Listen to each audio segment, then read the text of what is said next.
One of the quickest and easiest ways to become acquainted with the basic beliefs of the Church of Jesus Christ of Latter-day Saints is through a reading of the 13 Articles of Faith.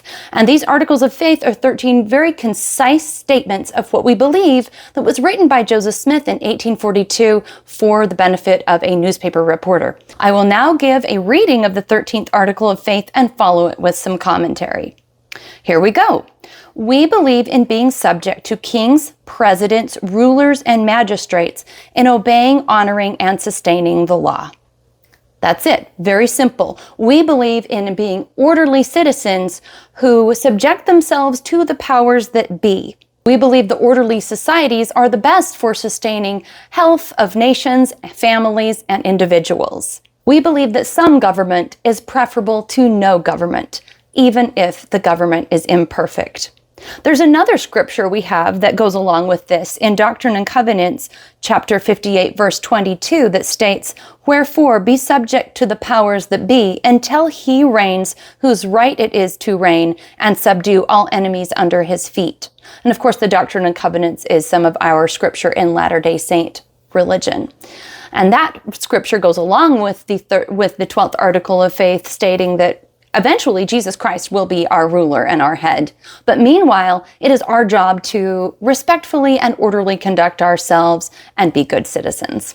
Now, recently, I read Jordan Peterson's second 12 Rules for Life book, and one of his 12 rules in that book is to not denigrate institutions. And that really rang true to me as far as connecting to this article of faith, because he talks about how institutions like governments are hard-won solutions to immensely complex problems. Much of price was paid to get the institutions of government and the order that we have now. So don't be so quick to dismiss it or to say that it is, worthless or nothing but problems, because the order that you do have took a lot to get there, so don't just throw it away out of hand.